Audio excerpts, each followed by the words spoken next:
Hi students, today we are going to discuss about the lesson heat.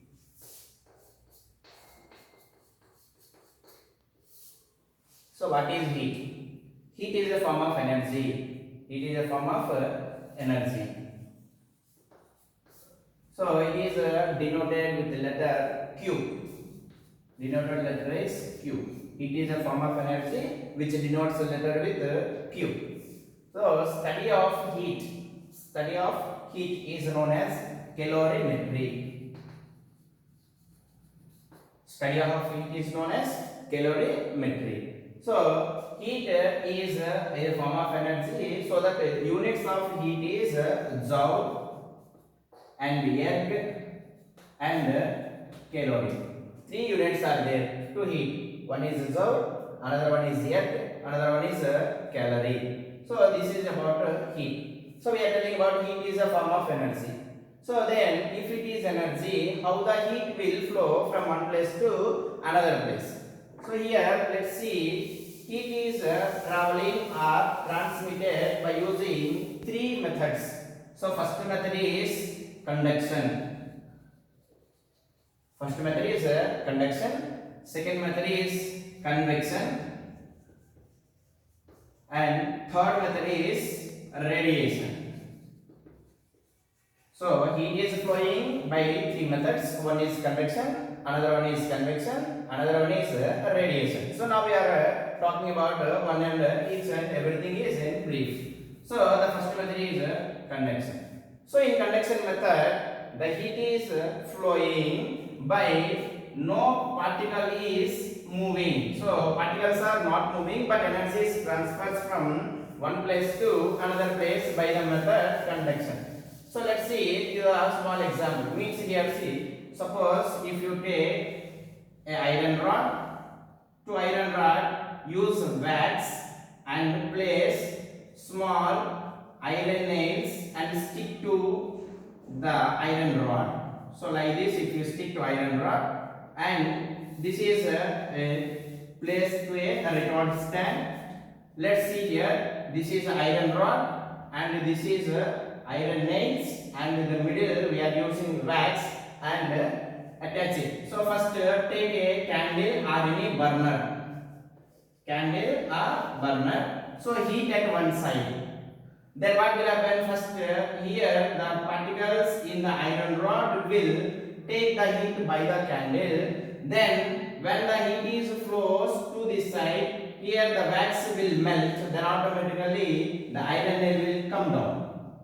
So slowly when heat is going to transfer from one side to another side, slowly the needles or the will be comes down. Means from this we can tell clearly that when heat is transferred in this iron rod, means at one side we are substituting or giving heat at one side, but the particles are not moving from one side to another side of the rod. Then what is moving? Only the energy is moving. So this method is known as conduction. Means in conduction, particles are not moving.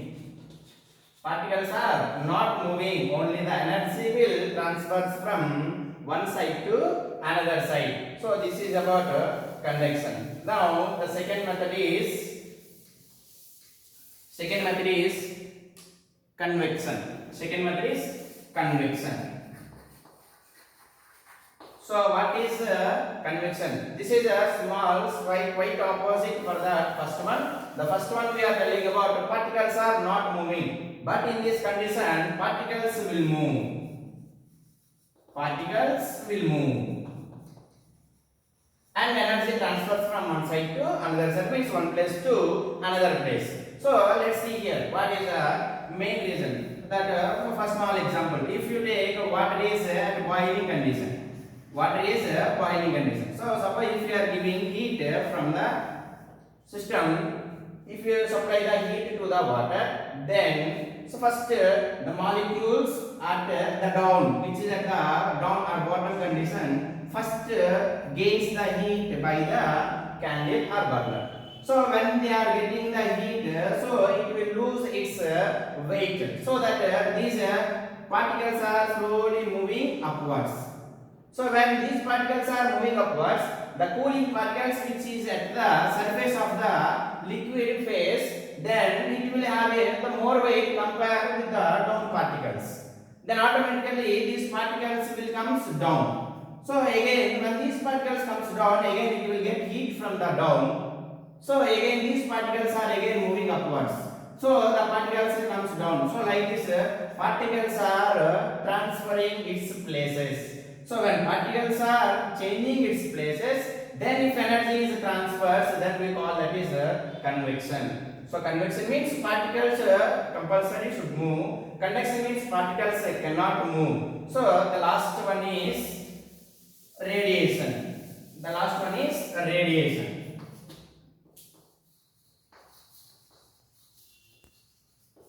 Radiation. So what is radiation? So to the radiation here there is no talking about the particles. So what is here particles? Just we are telling about particles, nothing but here medium.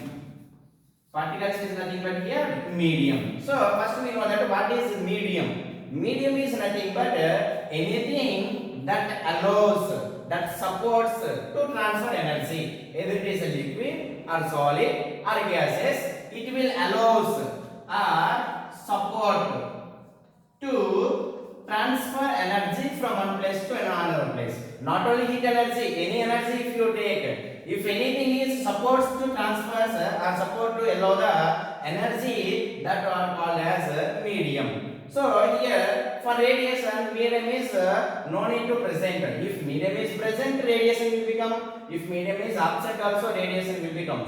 So example for this, we are getting heat from the sun. So how we are getting heat from the sun means we don't have any medium or we don't have any atmosphere present at the sun, but we have the medium or we have the atmosphere at our places. So from the sun to earth, from the sun to earth, how the heat is transfers means by the means of radiation. So by using radiation method, the heat transfers from sun to earth. So this is one more method of transfer of heat. So come to here, the earlier two one, that is conduction and convection. So for these two, medium must be present. Without medium, conduction and convection is not at all possible. Means medium must be present if there is conduction or convection, because conduction and convection is completely depends on the particle. So in conduction, particles are not moving, but it will be transferred energy by particle to another particle.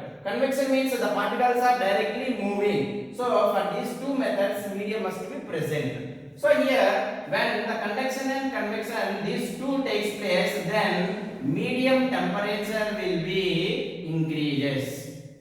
So medium temperature is increases when the conduction and the convection, these two are taking the place. At that time, the medium temperature is increases. So example before already we told you. Take the iron rod and heat at one side. So at starting, the iron rod is cool. If you are heat at one side, so slowly the heat is transferred to another side. Then the temperature of the iron rod is increases. One more example for this. If you take a hot coffee or tea and place a spoon in the coffee, if you stir well, after some time you will observe that the spoon also will get some heat. So that is an example of conduction method. So here we are talking about conduction and convection and radiations.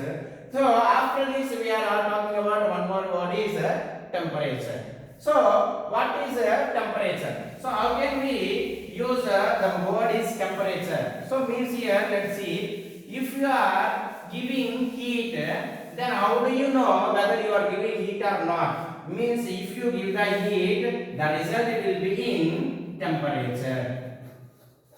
So if you supply heat, you will get result in temperature. So that we call heat is cause, temperature is effect. Heat is cause, temperature is effect. So how can we define temperature? So temperature is nothing but the degree of measuring coldness or hotness. Means if any body if you take, whether it contains more heat or less heat, whether it is cool or hot. So how can we tell? By using the word or by using the method or by using the concept of temperature. So temperature is nothing but degree of measuring hotness or coldness is known as temperature. So this temperature is using the letter is T.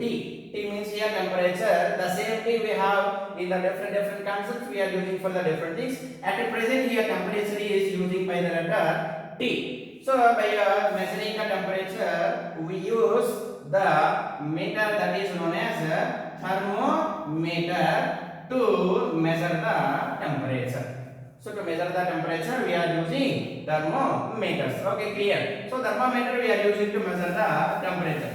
Then what is the unit of the temperature? So temperature is contains majorly 3 units, but actually we have 5 units for temperature. So temperature units. First one is Celsius or centigrade. Celsius or centigrade. The second one is Fahrenheit. Second one is Fahrenheit. Third one is Kelvin. Third one is Kelvin. And the fourth one is Riemann. And fifth one is Rankine. So at present these two are not using. First one is Celsius or centigrade. Second one is Fahrenheit. Third one is Kelvin. Fourth one is Riemann. Fifth one is Rankine. So at present these two are not using. So now we are talking about these three. So these three are the scales which we are using the measuring temperature. So let's see that what is the relation between these three scales. So the relation between these three scales, let's see here. First one is a centigrade scale. That means C minus 100 by C minus, let's see. So first come to here, first Celsius scale. So if you take, there is a thermometer, then it contains 2 points. That one point is known as LFP and the second point is known as UFP. Then what is LFP and what is UFP means? LFP is nothing but lower fixed point. LFP means lower fixed point. What is UFP? UFP means what here? UFP means upper fixed point. Means here upper fixed point is nothing but also known as boiling point. Is also known as boiling point. So this is we are talking about only for water. So LFP here it is considered as 0 degree centigrade. 0 degrees centigrade. So now there is this is considered about a centigrade scale. This is about centigrade. The same it will be contains for Fahrenheit and it will be contains for Kelvin scale also. So let's come to know the relation between these scales. So what is this scales? Let's see. C minus 0 by 100 is equals to F minus 32 by 180 is equals to K minus 273 by 100. So this is the relation between three scales. So one is C by 100 and C minus 0. That means here this is the value of centigrade. This is LFP. So this is also LFP and this is also LFP. That means 0 degrees is melting point of ice. 32 degrees Fahrenheit is melting point of ice. Even 273 degrees centigrade also LFP. So the LFP means 0 degrees centigrade is nothing but melting point.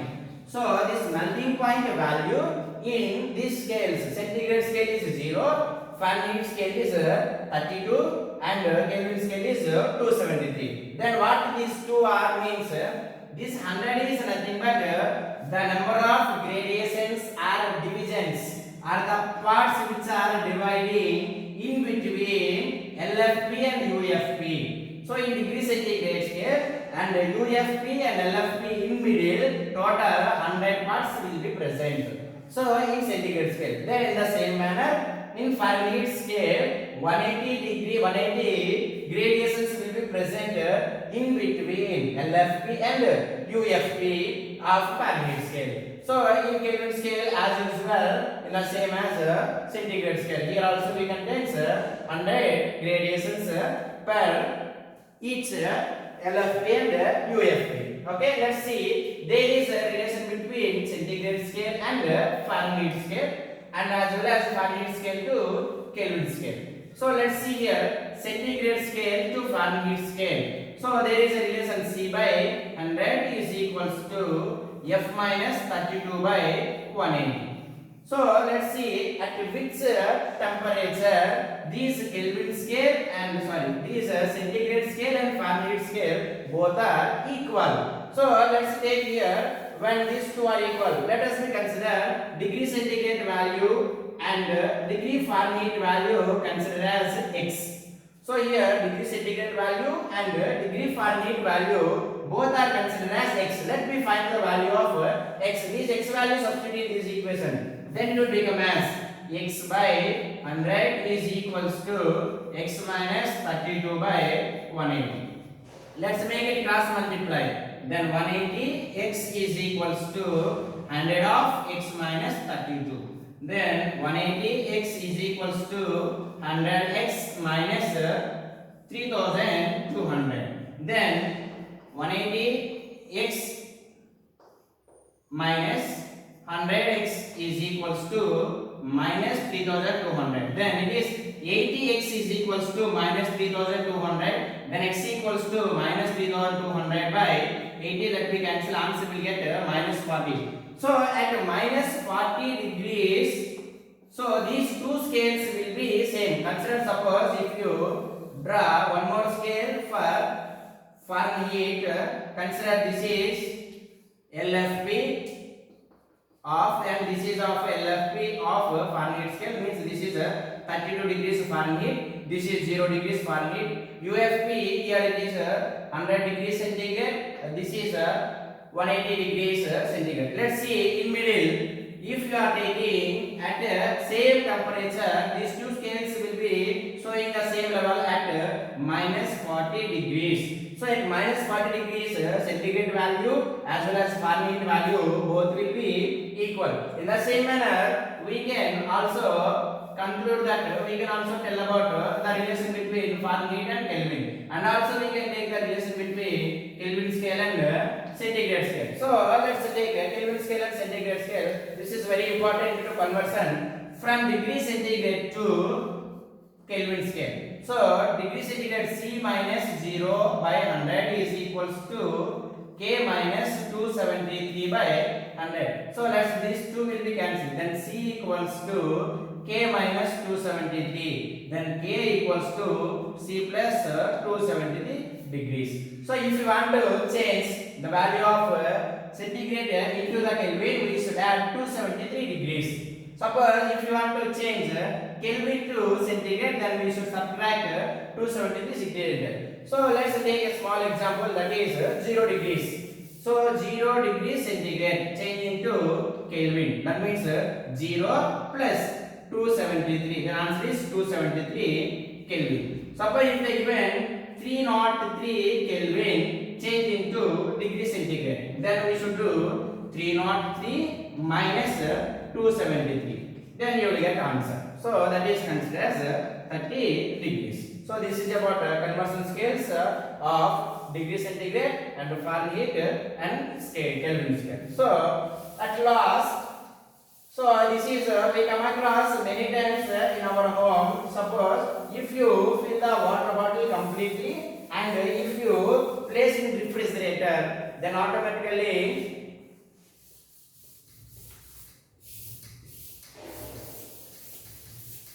so if you see that whenever you are placing any water bottle completely filled with water in if you place in refrigerator, automatically it will be break. So if we come across many times this is about happening at our home, we can face clearly. So what is the reason behind that when we keep our water bottle in the fridge, why it will becomes breaking? So the major reason is here anomalous expansion of water. anomalous expansion of water. So what is anomalous expansion of water? So generally we know that all gases and liquids and solids expand on heating. So expand on heating. So in the same manner, when you heat, solids will expand and liquids will expand and gases also will be expand. Expand means it will occupy more place. So this is our general phenomena in the nature. If you supply the heat, then solids will expand and liquids will expand and gases also will expand. So if you give heat, it will be expand. But this is quite opposite for water. So this is also happening only from 0 degrees centigrade to 4 degrees centigrade only. So what will happen? Let's see here. Suppose consider this is 0 degrees centigrade and consider this is negative values. Here consider this is 4 degrees centigrade and consider this is positive values. So generally if you gives the heat from this side to this side, all will be expand, means they will occupy more place. But come to the water, if you expand, if you supply the heat to the water, so when it is reaches to 0 degrees to 4 degrees centigrade, generally all liquids will be expand. But water is in this surrounding from 0 degrees to 4 degrees, it will be compressed. That means the size will be decreases. So the volume of water will be decreases. So let's see here. Suppose consider if you take water bottle and you completely fill water up to top of that, if you kept in refrigerator. So slowly what will happen? The temperature of, consider suppose starting it is 30 degrees centigrade at the room temperature. If you place it in refrigerator, slowly 30 degrees, what will happen? Slowly it will be decreases and decreases. Slowly it will be reaches to suppose 10 degrees centigrade. So from 10 to also it is slowly decreases and decreases. Finally, when it is reaches to from 10 degrees to 4 degrees centigrade. So from there 4 to 0, if it will be decreases, now generally the heat is losing. Generally we know that when heat is supplied, liquids will be expand, but it is quite opposite water from 0 degrees to 4 degrees. So at 4 degrees what will happen? Generally all liquids will be compressed from 4 to 0, but water will be expand from 4 degrees to 0 degrees. So this is known as anomalous expansion of water. Means from 0 degrees to 4 degrees to 0 degrees, the size of water will be increases. So if the size of water means here volume of water will be increases. So when volume of water is increases, there is no chance to occupy more place in the water body. So that the water is giving the more pressure on the liquid walls of the bottle. So the walls of the bottle. So automatically the walls will be break. So this is about anomalous expansion of water. So thank you. CBIT school providing online videos. So every day there will be different subjects are there. So you will be watched by using our YouTube channel. Thank you.